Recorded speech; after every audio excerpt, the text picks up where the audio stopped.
Fala galerinha do Explicando, belezinha? Vamos lá, dicas pré-prova da OAB. Nós vamos falando aqui do final do ano de 2023. Então esse conteúdo é gravado especialmente para você que está assistindo aí o aulão.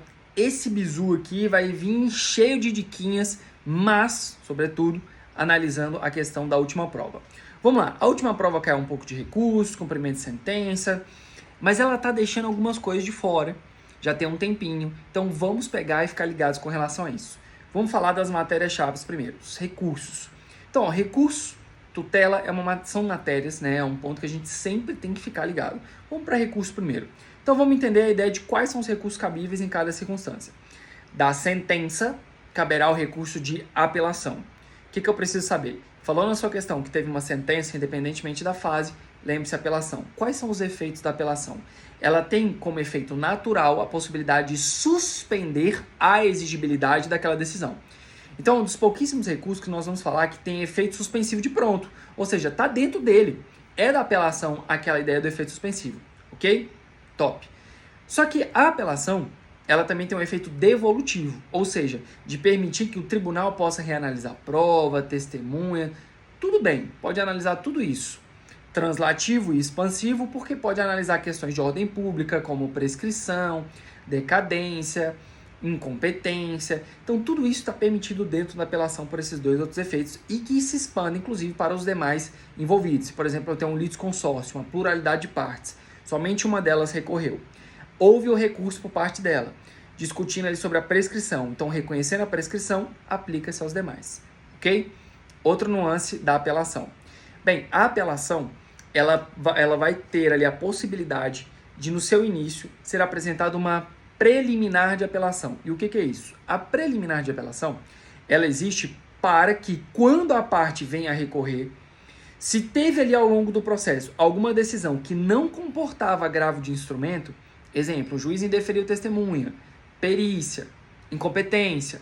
Nesse caso, você vai colocar ali como preliminar de apelação. E aí o magistrado, antes de adentrar ao mérito, já na segunda instância, antes de adentrar ao mérito, ele vai analisar essa preliminar. Analisando essa preliminar, se tiver a necessidade de voltar o processo para a primeira instância, aí o tribunal vai fazer um acórdão determinando o retorno dos autos. Ok? Massa. Outro ponto importante. Vamos lá. Na apelação, como eu disse, regra geral é que se tem um efeito suspensivo. Mas se você lembrar bem, nos casos de urgência, emergência, não vai ter efeito suspensivo. Então, ó, se a sentença confirmou a tutela, não vai ter efeito suspensivo a apelação. Se a sentença versar sobre questões de alimentos, também não vai ter efeito suspensivo. Se for uma sentença no cumprimento de sentença ou na execução, inclusive as decisões durante a execução, raríssimos casos terão efeito suspensivo, beleza? Então, se estiver falando nessas hipóteses, já fica alerta, porque provavelmente nós não vamos estar falando de efeito suspensivo. Bacana, já caiu recentemente uma questão sobre isso. Bem, a apelação ela é protocolada na primeira instância, e aí então o magistrado intima a parte contrária para enviar a contrarrazão e razões ao tribunal, beleza? Então não há juízo de admissibilidade no juízo da primeira instância, somente na segunda instância. O que mais que a gente tem ainda de apelação? Último ponto importante de apelação. Vamos lá. Existe uma hipótese excepcionalíssima, onde a apelação vai ter o efeito chamado de efeito regressivo. O que é isso, professor? A possibilidade do magistrado voltar atrás na sua decisão. Qual é a hipótese? Lá no artigo 330 e no artigo 332, nós vamos estar falando de indeferimento da inicial e a improcedência liminar. Então, indeferimento, quando não preencheu os requisitos da ação. E a improcedência, quando está contrariando entendimento vinculante, súmula, resolução de demanda repetitiva. E aí o que acontece? O magistrado, no caso do indeferimento, ele recebe, ele te intima para emendar e ele vai lá e extingue o feito. Se você não emendou ou ele não ficou satisfeito, você pode pegar e apelar dessa sentença e o magistrado pode, no prazo de 5 dias, voltar atrás. A mesma coisa da improcedência liminar, ok? Bacana. Aqui eu acho que todas as questões que foram cobradas estão presentes. Show, top do moment. Ah, tem um bizu. Professor, na apelação o juiz deferiu a liminar. Na apelação o juiz negou a gratuidade de justiça. O que eu faço? Simples. Lembra que eu falei que da sentença cabe recurso de apelação? Pois bem, nesse caso você vai interpor recurso de apelação e vai suscitar essa questão em preliminar de apelação. Então, de boaça, de boa na lagoa. Outro recurso que cai bastante, agravo de instrumento. Quando que eu vou utilizar o agravo de instrumento? Em decisões interlocutórias. Então, as decisões interlocutórias são várias. Tá? Então, ó, vamos começar de trás para frente, do fim para o começo. Vamos lá, se eu estiver falando de cumprimento de sentença ou execução, aquela decisão de penhora, constrição, leilão e afins, você tem que ficar ligado, porque isso aqui, como regra, vai caber o quê? Vai caber agravo de instrumento. Show? Do moment? Bacana. Então, essas decisões comportam agravo de instrumento. Outro ponto importante, existe um macetinho. Quais são esses macetinhos? Que você vai identificar quando cabe ou não. Então, pega aí o bizu. Vamos lá, caberá agravo de instrumento quando a discussão for sobre tutela, quando estiver falando sobre julgamento parcial antecipado de mérito, deixa essa que lá no final a gente fala um pouquinho disso. Quando estiver falando sobre revogação ou negação, negativo, indeferimento, da gratuidade de justiça. Se eu estiver falando de redução de pessoas, redução de desconsórcio, se eu estiver falando de intervenção de terceiros, desconsideração da personalidade jurídica, também comportará agravo de instrumento. Se eu estiver falando de arbitragem, o quê? Aquela ideia da competência da arbitragem, o juiz falou que não cabia a arbitragem, mesmo tendo cláusula, né, que é uma matéria que a OAB está cobrando muito, a arbitragem em processo civil. Então, nesse caso, caberá agravo de instrumento. Quando o magistrado inverter o ônus da prova ou determinar a apresentação de algum documento, nesse caso também comporta agravo de instrumento. Beleza? Agora, perícia, testemunha, incompetência, isso não cabe para fins do código, tá bom? Na prática, outra coisa, rol taxativo mitigado, mas isso não é cobrado ainda na OAB. Top? No momento? Massa. Beleza, vamos dar sequência. Então, o artigo 356 fala do julgamento parcial antecipado de mérito, que é a segunda hipótese ali que o 1015 do Código de Processo Civil vai falar sobre o cabimento do agravo. Qual é essa hipótese? Vamos lá. Imagina que eu tenho 3 pedidos. Um camarada foi lá, bateu no carro do outro, saiu, xingou até o fim da vida dele.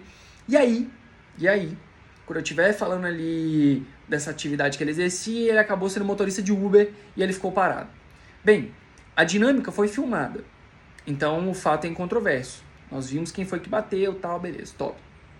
Na hora que o magistrado pegou a ação, ele recebeu a inicial, verificou os elementos do 319, tá tudo certinho? Tá. O magistrado, quando recebe a petição inicial, o que ele tem que fazer? Verificar. Tá preenchido interesse de agir, legitimidade, documentos, tá tudo certinho? Vai citar a outra parte. A outra parte falar, apresentou contestação. O magistrado está satisfeito com algum daqueles pedidos? Se ele tiver ali já entendendo que há um daqueles pedidos está pronto, ele já pode, inclusive, julgar parcialmente de forma antecipada o mérito. Então, o artigo 356 permite que o magistrado, antes mesmo de findar a instrução, entenda, não, esse pedido aqui já está pronto. Então, nesse caso, ele vai lá e pode julgar antecipadamente. Então, ele julga parte dos pedidos e os demais seguem. Esse aqui que foi julgado antes, no seu mérito, ele comporta agravo de instrumento. E se tu não apresentar agravo neste momento, presta atenção, neste momento, se tu não apresentar, vai ter um problema. Porque lá na frente, na hora que vem a sentença só vai analisar os outros pedidos. Esse aqui já aconteceu uma preclusão, você já perdeu a oportunidade de discuti-los. Ok? Massa? Bacana. Outros recursos que são bem cobrados, recurso especial e recurso extraordinário. Então, ó, recurso especial voltado para o STJ, cabimento, quando da hipótese ofensa de lei federal, né, infraconstitucional, quando houver ali divergência jurisprudencial, são as 2 hipóteses que já foram cobradas na prova do OAB. E o que nós temos de novo? Nós tivemos uma emenda constitucional, número 125, que trouxe um requisito chamado filtro de relevância. Ao meu sentir, a prova não vai cobrar uma questão que possa exceder, porque é um tema que ainda está muito discussão e tal, mas pode cobrar o que está na letra da lei. E o que está na letra da lei? Bem, está na letra da lei o seguinte, caberá, presta atenção, olha para mim aqui, caberá reconhecimento de filtro de relevância quando eu estiver falando de demandas que versem sobre o montante de 500 salários mínimos. Aí vem improbidade, inelegibilidade ou que versar sobre a ação de direito penal. Beleza? Então está presente a relevância nessas hipóteses. Mas, fique atento, que a prova do OAB cobra é letra da lei, justamente porque é mais difícil ter algum tipo de recurso sobre isso. Fechou? Top. Como que é o protocolo disso? No mesmo prazo de recurso especial e recurso extraordinário, tu vai protocolar isso voltado para o presidente ou vice-presidente do tribunal. Tá bom? Então, o presidente ele recebe, intima a parte contrária para a contrarrazão e ele faz uma primeira admissibilidade. Assim como acontece no recurso extraordinário. Beleza? Ó, presta atenção. Vamos lá. o recurso extraordinário e o recurso especial serão protocolados no mesmo prazo. Qual que é o prazo? 15 dias, voltados para a mesma competência ali para a análise inicial, que é o quê? Para o presidente ou vice-presidente do tribunal, e ele vai remeter para o tribunal competente. Show? Massa! Daí, quando o presidente recebe, ou o vice-presidente recebe isso aqui, ele intima a outra parte, apresenta a contra-razão e ele vai fazer uma admissibilidade. Ele vai verificar se cabe, se estão presentes os requisitos, se não está. Se ele entender que não cabe, ele vai dar uma decisão. Essa decisão, ela é monocrática. E aí, professor, da decisão monocrática cabe agravo interno, eu lembro disso na aula. Lembra? Realmente, agravo interno cabe da decisão monocrática. Se estiver falando de tribunal, estiver falando já depois no STJ e no STF, massa, bacana, vai lembrar disso. Mas aqui a gente tem que tomar um cuidado, porque nós temos um recurso próprio, agravo em RESP e agravo em RE. Esse agravo em RESP, agravo em RE, recurso especial, recurso extraordinário, ele tem um condão de destrancar aquele recurso. Então ele serve para fazer o quê? Olha, já que o presidente do tribunal não deixou, vou usar esse recurso aqui para que vá para o STJ ou o STF e lá haja uma nova tentativa de admissibilidade sobre esses recursos. Até aqui, de boa? Beleza. Vamos para o recurso extraordinário. O recurso extraordinário, ele cabe quando há ofensa à Constituição. Beleza? Então, muito simples. Teve ali, a questão vai te falar que ofendeu um preceito constitucional, vai te perguntar qual seria o recurso cabível, tá bom? Se estiver falando de ofensa à Constituição, você já sabe, voltado para o STF, recurso extraordinário, beleza? Lembrando que tem que ser um acórdão do tribunal, aí cabe o recurso extraordinário, mesma coisa, presidente, vice-presidente, prazo 15 dias. O que ele tem de especial aqui? Ele tem um requisito, repercussão geral, quer dizer que o interesse daquela demanda tem que ser maior do que o interesse das partes. Tem que ter um interesse relevante, interesse econômico, político, social, jurídico. E aí o ponto é, a prova da OAB já cobrou essa questão algumas vezes. Se eventualmente, agora vamos lá, presta atenção. Se eventualmente o presidente do tribunal falar assim, olha, essa questão aí já foi discutida no tribunal e entendeu que não cabe repercussão geral.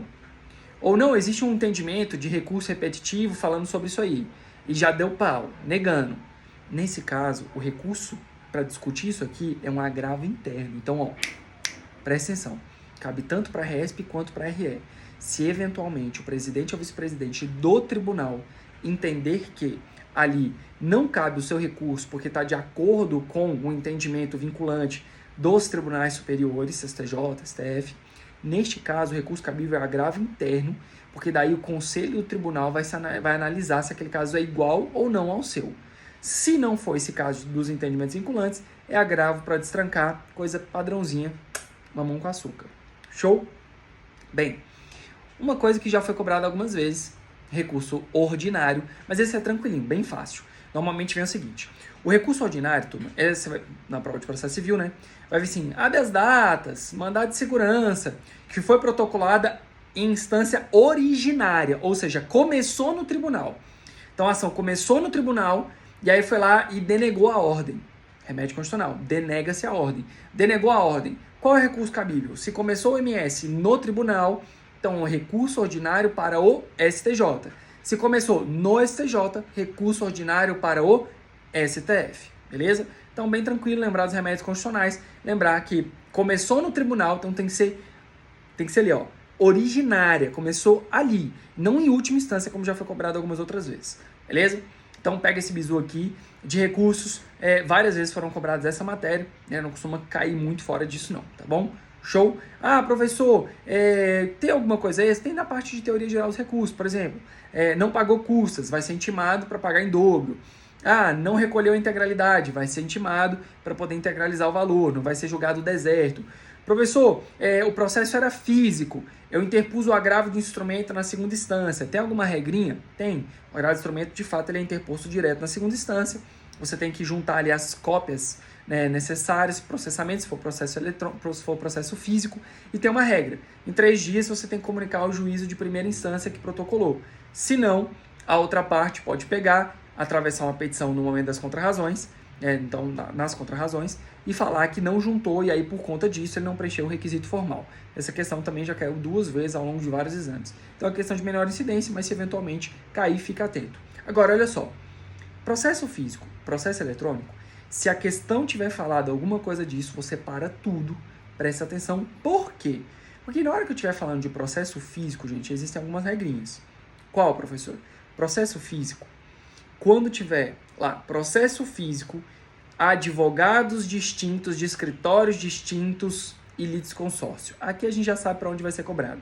Então vai falar um caso assim, Tício contra Mévio e Caio são requeridos, ingressou com a ação, tal. Sabendo que o processo é físico e que as partes estão constituídas por escritórios distintos, com advogados distintos, vai falar sobre prazo. Porque nesse caso, se o processo for físico e os escritórios forem distintos de advogados distintos, o prazo será contado em dobro. Tirando essa hipótese, você lembra que a advocacia pública como um todo, Ministério Público, Defensoria Pública, a advocacia pública como um todo, Defensoria, né, vai ter ali prazo em dobro para suas manifestações. Essa questão do prazo já foi cobrado quando?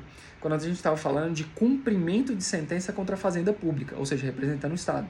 E o prazo para eles vai ser de 30 dias, tá bom? Então, vamos lá. Isso aqui, questãozinha básica, ó, do Moment. Fechou? O que eu percebi, analisando as últimas questões? A banca, ela tem uma mudada na forma de cobrança. Então, ela está mudando muito com a questão das afirmativas, está trazendo algumas coisas ali de sujeitos, partes no processo, honorários. Então, vamos relembrar algumas coisas aqui importantes. Gratuidade de justiça. Como que funciona? A gratuidade de justiça, ela é concedida para aquele que, de fato, não tem a possibilidade de arcar com as custas do processo sem seu prejuízo de sua família. Artigo 98, beleza? Bacana, é uma modalidade de acesso à justiça, tem previsão constitucional, blá, blá, blá. Ponto é, para nós em processo, quais são as principais questões, os principais peguinhas? Primeiro peguinha muito comum é falar que a parte que é beneficiária da gratuidade de justiça não é condenada. Na verdade, ela é sim condenada, ela é condenada em custas e honorários, mas a sua exigibilidade fica suspensa pelo prazo de 5 anos. Isso quer dizer que a parte foi lá e foi condenada aos honorários. Pau! Aí, ao longo dos anos, se a condição dela, de 5 anos, se a condição dela mudar, o advogado pode peticionar nos autos, comprovando que mudou a situação financeira dela e pedir sim o pagamento dos honorários, beleza? Professor, da decisão que concede a gratuidade de justiça, cabe recurso? Não. Cabe impugnação no primeiro momento de fala. Fechou? Bacana. Então, gratuidade de justiça, ela abarca todas as custas, mas não abarca o quê? Presta atenção. Não abarca as hipóteses de má-fé e ato atentatório contra a dignidade da justiça. Fechou? Não se esqueçam disso. Ato atentatório, o valor, a indenização vai para a justiça pública. Má-fé vai para a parte. Não se esqueçam disso. Ok? Massa. Bem, outro ponto importante que também tem sido cobrado bastante nessa parte de sujeitos e honorários, agora vamos falar do assunto, né, o assunto do coração, coisa linda, honorários. Lembre-se, honorários, regra geral, 10 a 20%, beleza? 10 a 20%, regra geral como um todo. Se falar da fazenda, você já liga um alerta, porque aqui nós temos uma métrica diferente. Se eu estiver falando de honorários, você tem que lembrar que o magistrado deve, né, colocar a baliza, utilizando ali a questão do proveito econômico da demanda, da condenação, ou se o valor for ínfimo, ele pode bater ali na hipótese de equidade, que é arbitrar um valor. Quando o valor é muito pequenininho, ele pode colocar ali por equidade. O que é importante aqui? Bem, toda vez que a parte recorre, ela ganhou, recorreu, haverá então o quê? Uma majoração por honorários recursais. Então, aumenta-se. Bem, se o magistrado esquecer, deixar de determinar a condenação em honorários, o advogado pode sim ingressar com ação autônoma se não tiver, obviamente, transitado em julgado a decisão. Então ele pode fazer isso também, sem problema nenhum. Os honorários, eles podem inclusive ser partilhados. Como assim? Digamos que foi uma parcial procedência, então nem ganhou nem perdeu. Então o magistrado ele pode verificar, de acordo com o grau de proximidade do sucesso, ou o afastamento daquele sucesso, determinar uma métrica. Então ele condena em 10%, 70% para um, 30% para outro, entendeu? Porque não conseguiu tudo. Agora, se foi condenado assim, eu pedi 10 mil, o magistrado me deu 990. Neste caso, nós temos ali uma sucumbência mínima. Então, assim, o magistrado pode deixar de arbitrar honorários por conta da sucumbência mínima, tá bom? Ínfima. Ok? Show? Massa. Então, lembre-se disso, que se eventualmente não tivesse sido designado na sentença, no acordo, já tiver transitado, o advogado pode entrar com uma ação autônoma, sem problema nenhum. Isso aqui já foi cobrado algumas vezes. Show? Vamos lá. Cumprimento de sentença. Não se esqueça desse procedimento aqui, ó. Agora a gente já deu um passo lá na frente. Cumprimento de sentença. Nós vamos falar de título executivo judicial. Então, sentença que homologa acordo judicial, extrajudicial, sentença estrangeira, sentença transitada em julgada, sentença penal condenatória, com efeitos civis, sentença arbitral. Então, tudo isso vai ensejar a modalidade de cumprimento de sentença. Está lá no 515. Bem, qual é o bizu? O procedimento aqui é um pouquinho diferente da execução. Por quê? No cumprimento de sentença, você já tem um título judicial. O magistrado pega aquilo, intima a parte contrária para pagamento voluntário no prazo de 15 dias. Se não tiver o pagamento voluntário no prazo de 15 dias, aí neste caso você vai ter o quê? Um outro prazo, mais 15 dias para outra parte apresentar a impugnação. Só que haverá multa e honorários de 10%. Qual é o bizu? Já foi cobrado diversas vezes aqui. Imagina o seguinte, eu estou devendo 10 mil e o camarada vai lá e cobra 20. Aí naquele momento do pagamento voluntário eu não pago nada. E aí depois eu apresento minha impugnação. Pois bem, se 10 eu entendo que ele era incontroverso, eu tinha que ter pago naquele momento anterior. Porque como eu não paguei no momento anterior, eu vou ter que arcar com as combinações legais. Então eu vou ter que acrescer os 10%, justamente porque na época que era incontroverso, eu não paguei. Beleza? Então, ó, o camarada foi lá, cobrou 10. E na verdade era só 5. Na hora da impugnação, fala, não, é só 5, é o magistrado. Beleza, é só 5, mas haverá uma multa de 10% sobre esses 5 aí que você não quis pagar. Porque você reconheceu ele como incontroverso, então você tinha que pagar. Beleza? Show? Esse bizu aqui é interessante. Na fase de cumprimento de sentença, as matérias eles são limitadas que podem ser utilizadas para impugnação. Tá lá no 525. Então as hipóteses são bem restritas mesmo, porque já teve uma análise, já teve um julgamento. E aí tem um peguinha que já caiu 2 vezes, que é o seguinte... transitado em julgado, o Supremo, em controle difuso, entendeu? Pela inconstitucionalidade do dispositivo que levou àquela condenação. Neste caso, você é procurado para apresentar a forma cabível para reaver o direito do seu cliente. Essa questão já caiu algumas vezes. Gente, se transitou em julgado, o bizu transitou em julgado, ação rescisória, 966. A ação rescisória, ela desconstitui o julgado, ela é protocolada direto na segunda instância, beleza? E as hipóteses dela são muito exíguas, justamente porque ela é muito excepcional.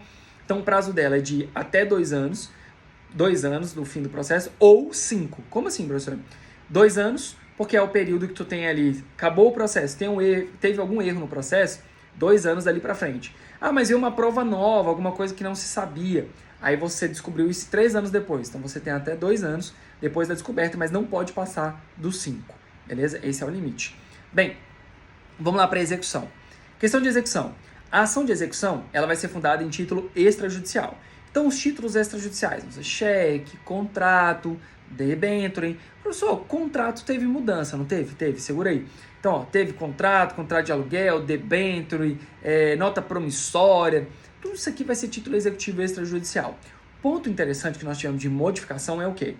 Que, bem, antigamente, um contrato, ele precisava de 2 testemunhas ou ser reconhecido em cartório. Nessas hipóteses, aí sim você tinha a validade dele como título executivo extrajudicial. Mas agora, se for uma assinatura digital, então já vale, porque a ideia é de identificação. Então, se eu fosse fazer essa questão, eu ia perguntar, assinou digitalmente, trazendo consigo todos os dados para a sua individualização. Top! Do momento. Aqui eu falaria sim, que nesse caso seria cabível. Por quê? Porque consegue identificar quem é o camarada que de fato fez aquela assinatura digital. Beleza? Então, importante. A forma de impugnação da execução são os embargos à execução, e aí são ações autônomas, você distribui por dependência, e aí nesse caso você pode apresentar a sua defesa, mas ela é um outro processo. Prazo, 15 dias, não tem efeito suspensivo, salvo se você garantir o juízo. Você garantiu o juízo, ou seja, depositou o valor e pediu ali efeito suspensivo. Beleza? Beleza, sem problema. Daí é de boa. Tranquilo na lagoa. Agora, professor, tem mais alguma coisa muito difícil com relação a isso que foi cobrado? Não, galera. Às vezes na prática a gente vê muito mais coisa difícil do que eventualmente na própria prova. Tá bom? Então, via de regra, tem sido bem tranquilinho com relação a isso. Não tem sido cobrado muito mais do que o próprio procedimento. Tá bom? Sobre a natureza. Qual é o provimento que julga procedente os embargos à execução? É uma sentença. Então, nesse caso, haverá uma sentença. Se tem sentença, qual é o recurso? A apelação. Beleza? Tranquilos. Massa. Ainda sobre essa questão de execução. Se eu estiver falando de um documento escrito que não seja daqueles do rol previstos como títulos executivos extrajudiciais, colocou ele no papel, mas não tinha testemunha, só tinha a assinatura dele, uma confissão de dívida só com uma assinatura. Nesse caso, turma, se não tiver preenchendo os requisitos, nós vamos fazer uma ação admonitória, uma ação monitória, que a ideia é fazer o quê? Dar executividade a documento escrito sem valor de título executivo extrajudicial. Então aí o magistrado vai reconhecer a executoriedade daquele título e vai mandar a outra parte pagar, beleza? Os embargos a monitória são feitos na própria ação monitória, beleza? É a forma de defesa. Ao final, vai dar força executiva para que se possa proceder com a cobrança daquele título escrito que não preenche os requisitos dos títulos executivos extrajudiciais, beleza? Bem, agora a questãozinha batatinha para ser cobrada na prova da OAB. Tutelas. Essa aqui, via de regra, ela está presente. Professor, mas só o processo civil é tão grande. Mas essa aqui fica atento, porque ela sempre está lá. Recurso, tutela, cumprimento de sentença e a última que vai ser o bônus, ela também costuma vir bastante. Então vamos lá. Quando eu estiver falando de tutela, você vai lembrar que eu tenho tutela de urgência, cautelar e antecipada. Então, ó, cautelar, eu quero proteger alguma coisa, enquanto eu estou discutindo o processo. A ideia cautelar é que eu quero fazer alguma coisa, mas que não é necessariamente um pedido final da minha ação. Então vamos pegar aqui um exemplo? Vamos, tá tendo um inventário, beleza? E aí chega lá e fala assim, fulano, aquele camarada que morreu lá, é seu pai. E você tá sabendo que o inventário, o pau tá atorando, o povo tá, dilapidando patrimônio, blá, blá, blá. E aí o que tu pede? Você faz um procedimento, você pode pedir na ação, um pedido cautelar, para que aquele patrimônio ele fique constrito, que ele não tenha dilapidação, que você impeça que ele possa ser partilhado naquele momento, enquanto você está discutindo aqui uma ação de família, de reconhecimento de paternidade pós-morte. Então a ideia da cautelar é proteger alguma coisa enquanto se discute um mérito aqui que tem relação com essa cautelar, mas não é o objetivo final. Então, traduzindo, o objetivo final numa ação de paternidade é o quê? É o reconhecimento do vínculo. Então, eu quero que cautelarmente fiquem ali bloqueados aqueles bens para que ao fim do processo, resolvendo isso aqui, eu possa, de fato, ter direito àqueles valores. Então, um exemplo assim, mais esdrúxulo, só para ficar bem na memória. Então, a cautelar, eu quero proteger alguma coisa para ao final da minha demanda eu ainda ter aquilo ali. Beleza? Então, não é um objetivo final, lembra da ação de reconhecimento de paternidade, não é o objetivo final pegar aquele valor, eu quero que o reconhecimento de paternidade, mas eu preciso proteger ali. Então, cautela, beleza? Antecipada, aí já é diferente. Eu quero antecipar, presta atenção, eu quero antecipar o objetivo final da minha ação. Então, normalmente é cobrado como aqui na nossa provinha da OAB? Cobrado assim, fulano precisa de tratamento médico, precisa de remédio, e de não sei o que, e ttt. Precisa, porque ali ele guarda consigo um direito, e ele tem que antecipar por conta da sua urgência. E eu entro com a ação para tirar meu nome negativado. E eu preciso de tirar essa negativação para ontem, de resolver isso na hora. Então, nesse caso, é uma tutela antecipada. Então, cautelar protege, antecipada antecipa um pedido final da minha ação. Ok? Massa? Bacana. O magistrado ele pode reconhecer uma como se outra fosse, e aí é o que a gente chama de fungibilidade. Ele pode fazer isso. Tá bom? Entender que é uma ou outra, ele pode fazer isso por razão da fungibilidade. Fungibilidade é muito comum quando a gente fala das ações possessórias, né? Que, reintegração de posse, manutenção, interdito. Interdito, preventivo. Aí o povo vai lá e invadiu, você quer reintegrar. O cara fala que o dono do imóvel vai falar que vai cortar a água. Aí você entra com uma ação de interdito proibitório para impedir que ele corte a água. Aí quando chega lá o processo, ele já cortou. Então aí você fala de manutenção, para evitar a turbação. Então a fungibilidade, ela é muito comum em alguns procedimentos, na ação possessória, nas tutelas, em recurso. É cabível quando o STF e o STJ entende que, no caso, não deveria ser um recurso especial, era um recurso extraordinário, ou quando você opôs o embargo de declaração, mas na verdade é um agravo interno. Então, isso é cabível nessas hipóteses, beleza? Inclusive nas tutelas também. Então, essas duas são de urgência. Agora, elas têm dois momentos.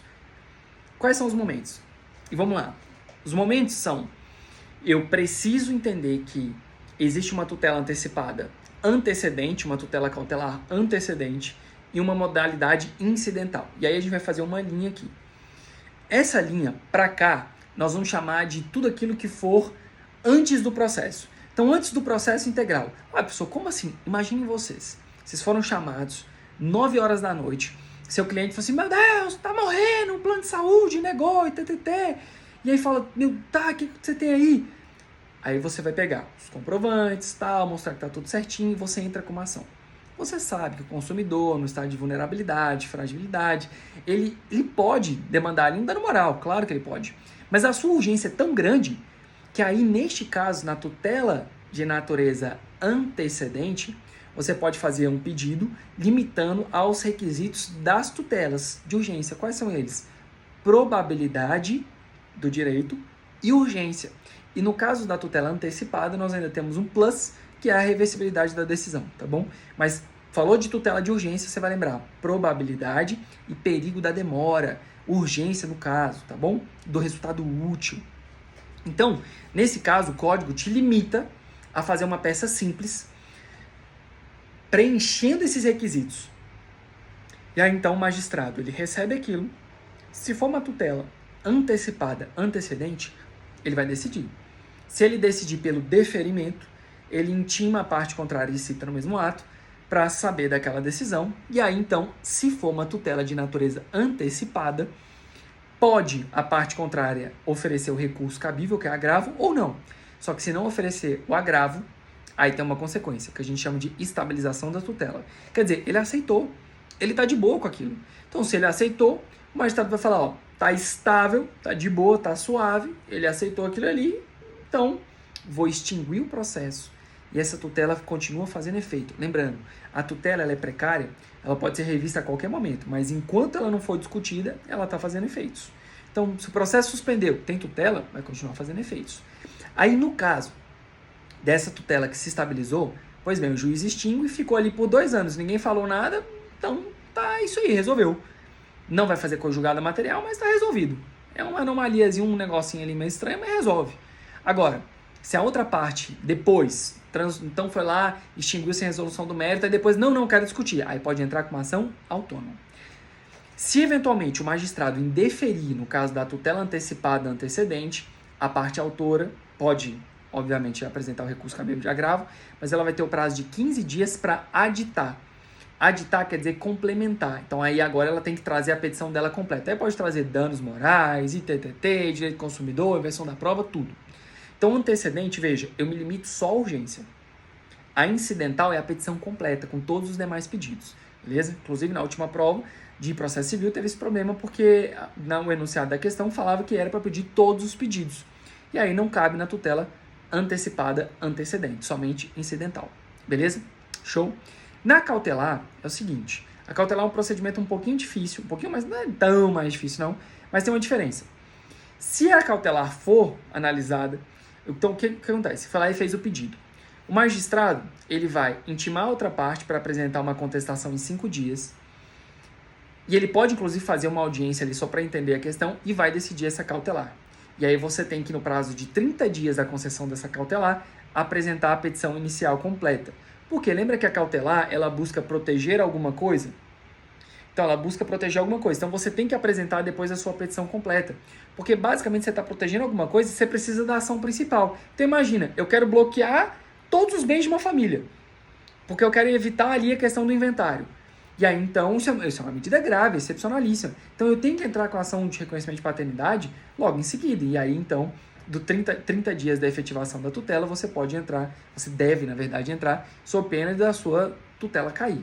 Beleza? Professor, o magistrado, ele indeferiu. Você vai aditar e vai apresentar a petição inicial completa sem problema, beleza?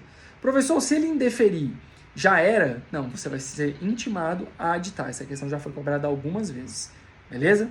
Show? Professor, eu causei prejuízo com a minha tutela, porque no final foi julgado improcedente o cliente Silas. O outro cliente lá se lascou, porque eu bloqueei, ele perdeu um negócio. E agora? Essa questão também já foi cobrada. Se você causar prejuízo em razão da sua tutela, o magistrado vai apurar e nos próprios autos isso vai ser resolvido. Beleza? Nos próprios autos vai ser convertida essa necessidade da indenização. Fechou? Top. Tutelinha agora, bomba, um artigozinho, sem vergonha, 311. Beleza? Vamos lá, o artigo 311 vai falar da tutela de evidência. E aqui, ó, bizu. Tutela de evidência. Evidente. Existe uma probabilidade do direito, não existe a urgência. Então, tutela de evidência não precisa de urgência. Prescinde ou é imprescindível? imprescindível significa que não pode faltar. Então, prescinde da urgência. Não precisa da urgência. Então, nós temos 4 hipóteses aqui. Bem, quando a gente estiver falando das hipóteses, vamos dividir inciso 1º, 2º, 3º e 4º, e aí eu vou explicar o porquê que a gente vai fazer assim. Imagina o seguinte, você tem ali todos os documentos necessários, já tem uma convicção já nos autos, o processo já está caminhando, e a outra parte só está querendo enrolar o processo. Então, a primeira hipótese, quando já há ali de fato um convencimento suficiente por todo o arcabouço já produzido no processo.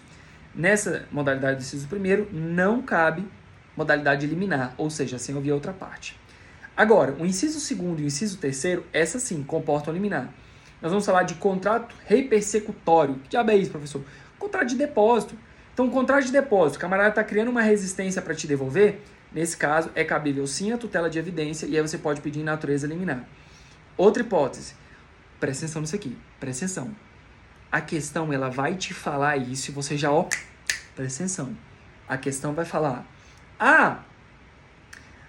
toda matéria de fato e de direito está comprovado documentalmente e existe incidente, resolução de demanda repetitiva, súmula vinculante, recurso repetitivo sobre o assunto.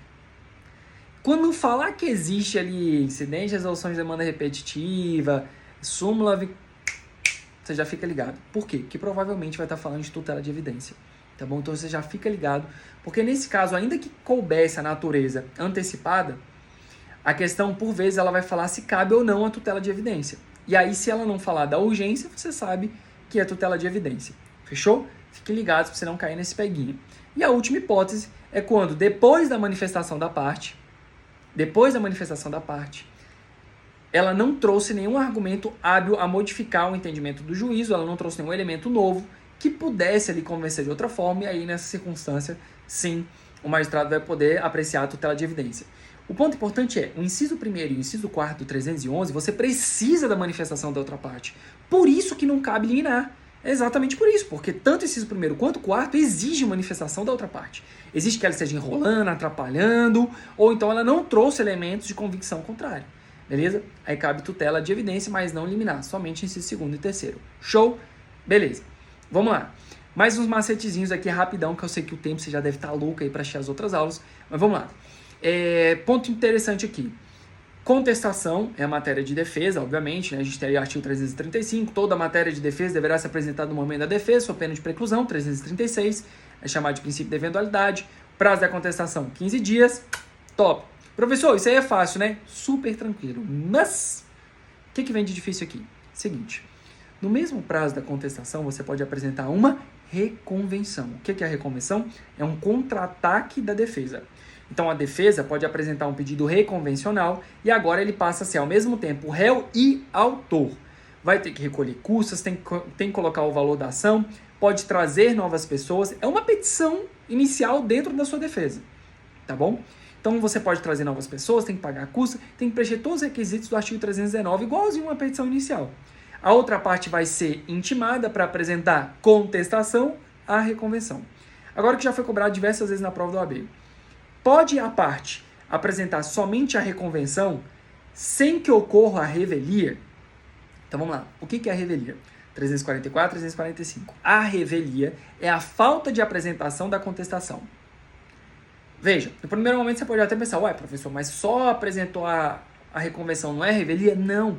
Porque olha só, nesse caso ele está se manifestando, ele não está deixando transcorrer em albis, ele está se manifestando sim. Então, neste caso, lembre-se, se eu estiver falando de apresentar somente a reconvenção, não acontecerá a revelia. E o que é a revelia então, professor? Revelia é deixar de apresentar a defesa, apresentar a impugnação naquele caso, e os efeitos da revelia são a possibilidade que o magistrado, ele, verificando que a outra parte sequer se defendeu, ele pode, não quer dizer que ele deve, entender ali como se fossem verdadeiros os fatos do autor. Então, apresentou a reconvenção, veja, não, ele não está deixando, não é que ele está deixando passar solto, não, muito pelo contrário. Ele está questionando, ele está indo contra, beleza? Só que trouxe de outra forma, na hipótese de contra-ataque. Então, fica atento, porque não atrai a incidência da revelia. E, por fim, o bônus. Vamos lá. Intervenção de terceiro. Essa matéria aqui era muito cobrada na prova da OAB e sempre foi muito rica para ser cobrada. Até recentemente ela não está aparecendo tanto, mas é uma matéria maravilhosa para ser cobrada e caiu diversas vezes nos exames anteriores, então vale a pena a gente ficar ligado. Quais são os bizus? Vamos lá. Assistência pode ser simples ou litisconsorcial. Assistência simples. Eu tenho interesse que aquela demanda seja julgada procedente. Eu quero ajudar uma das partes porque eu tenho interesse naquele caso. Posso pedir minha habilitação? Posso. Posso ajudar alguém naquele processo? Então, pode. Só que eu não posso ir contra o que ele está querendo. Então, eu sou assistente e a parte que está recebendo ajuda eu assistido. Eu não posso contrariar o que o assistido quer. Professor, mas ele deixou de apresentar a peça. Massa, mas eu, assistente, apresentei. Então vai poder ser o substituto do processo dele, beleza? Então você pode ter sua peça apreciada em substituição. Só não posso ir contra. Assistente litisconsorcial. Exemplo mais comum. Imagina que o síndico, representando o condomínio, foi lá e entrou com a ação. E aí você passou na OAB. E aí tu tens ali um imóvel e agora tu quer o quê? Tu quer fazer parte dessa ação, quer entrar no processo. Top, do momento. E aí tu pede habilitação como assistente litisconsorcial. Neste caso, você vai entrar, vai se habilitar, mas você entra como se parte fosse. E aí, nesse caso, você vai estar discutindo o direito próprio. Então, você vai entrar lá discutindo o direito seu. E aí, a gente chama isso de litisconsórcio ulterior ou posterior, justamente porque dali para frente, você vai estar atuando como parte, assistente litisconsorcial. Duas hipóteses. Bem, chamamento ao processo, denunciação à lide. Denunciação à lide. Quando eu falo, eu causei esse prejuízo, mas não foi culpa minha, não. Foi porque fulano de tal me passou isso e eu passei para você. Aí o que eu tô falando? Eu tô caguetando, eu tô denunciando, foi fulano de tal. Nessas hipóteses, o magistrado, essa vai ser uma matéria que o magistrado vai analisar se cabe, se preenche na hipótese, e aí ele vai trazer essa outra pessoa pro processo. Essa outra pessoa pro processo também vai poder apresentar defesa, vai poder se defender. Inclusive, essa pessoa denunciada, que acabou de entrar no processo, ela pode denunciar mais uma pessoa só. É o que a gente chama de uma única denunciação sucessiva. Então pode ter autor, réu, um primeiro denunciado e depois um segundo denunciado. Depois acabou. Se quiser discutir, vai ter que ser por uma ação autônoma. Recurso cabível à intervenção de terceiro, agravo de instrumento.